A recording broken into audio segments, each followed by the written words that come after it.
I was amazed by the Edison phonograph, which aroused curiosity everywhere at the time. To listen to the song, you had to put on a pair of headphones. There were about 20 to each machine. Each listening session cost 2 sous. I worked out that the happy owner of the phonograph could make 50 francs in about 3 or 4 hours.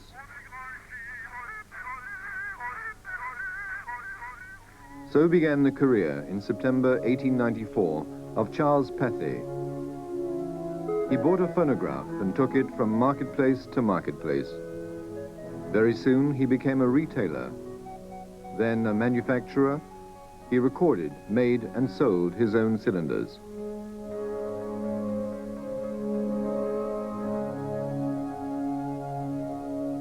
When the cinema came along, Charles Pathe repeated his success. He handed over the management of the phonograph business to his brother, Emile, in order to concentrate on the cinema. He produced films, built studios, developed, printed, and even manufactured film. By 1912, Pathe brothers were one of the biggest film companies in the world, later to become famous as the name on filmed news. In 1922, Pathe launched his home cinema with a revolutionary product, the Pathe Baby, which was a kind of home video of the Roaring Twenties.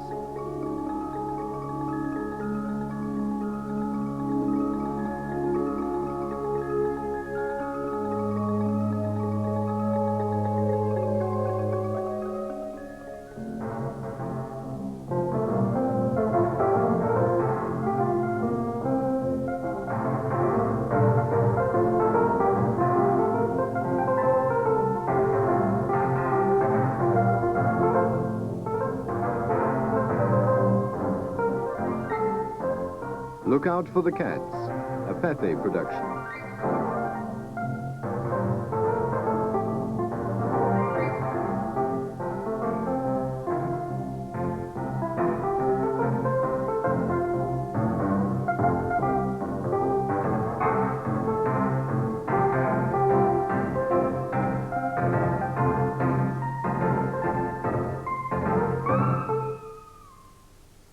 Sometime later, Charles Pathe launched the cassette camera, which for the next 30 years enabled film enthusiasts to make their own films.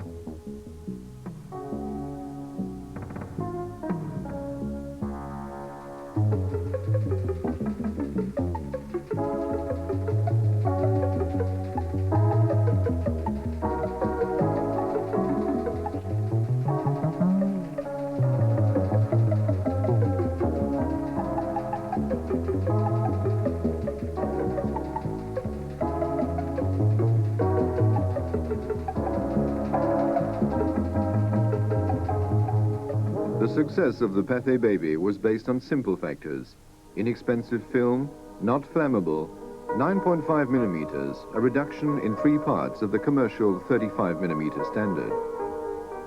A cassette that was practically self-loading, a cheap projector. But his success was also due to the variety of films offered.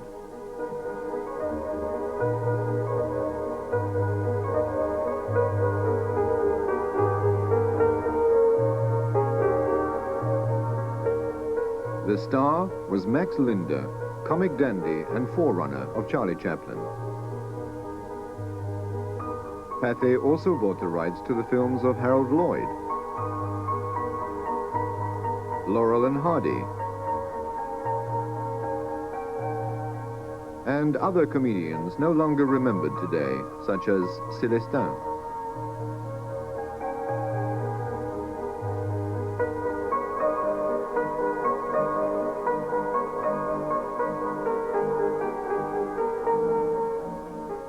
And also, of course, those of Charlie Chaplin, without whom no evening's entertainment was complete.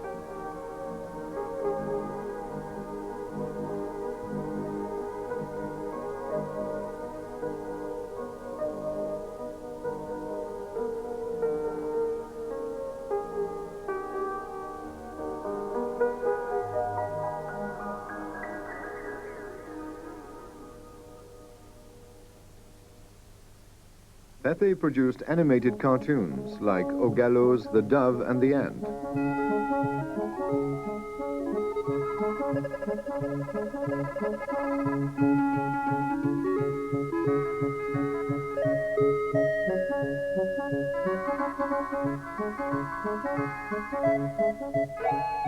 The film was colored in the Pathe laboratories.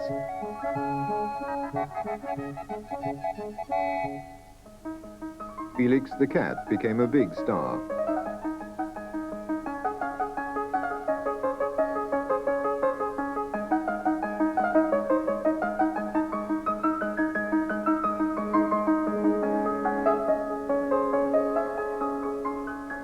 There were also suspense films.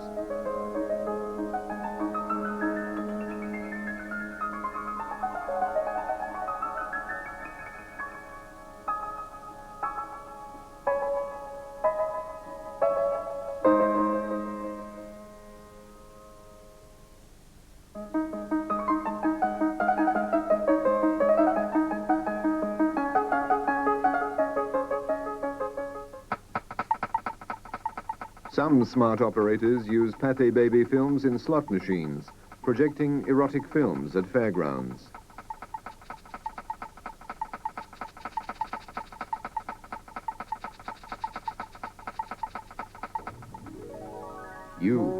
It's hot.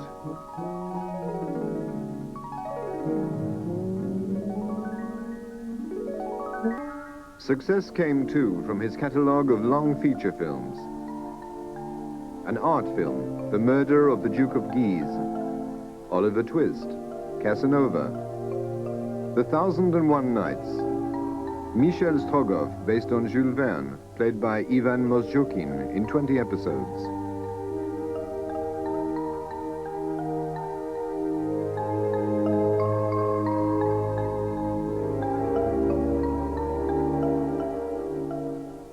A Straw Hat from Italy by René Clair.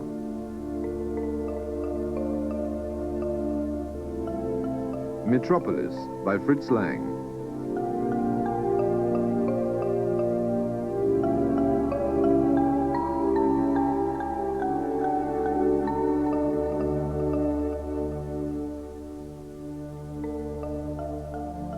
The first and perhaps the finest version of Les Misérables by Henri Fescourt.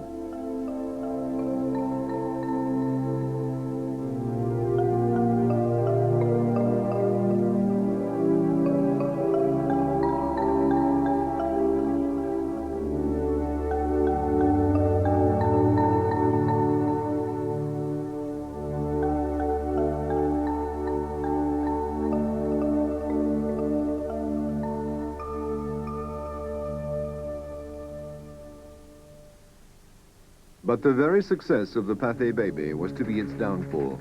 To project all those wonderful films, the crank handle had to be kept turning indefatigably. The manufacturer added an electric motor to the projector. Cassettes had to be changed continuously. Big reels were added to the projector. But the film feed system was not changed.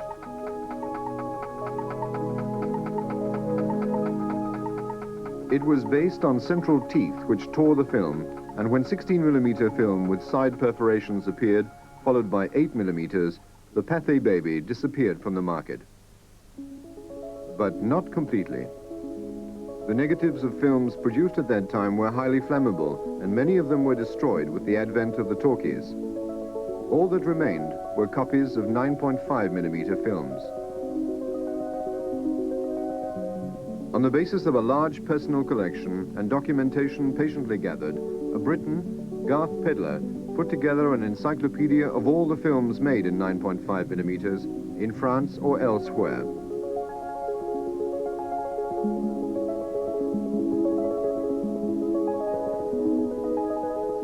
He kept archives and thus preserved the history of cinematographic culture from the year 1900 to 1930.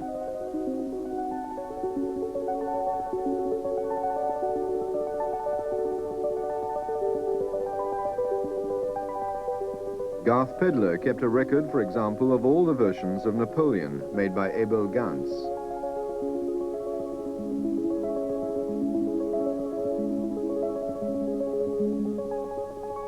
This film, in which Albert Dieudonné had made his name, had been mutilated and maimed. It was when he saw the 9.5mm copy that the British director, Kevin Brownlow, decided to embark on his successful reconstitution of Abel Gance's original version. And so, in a most unexpected way, the saga of the Pathe babies goes on.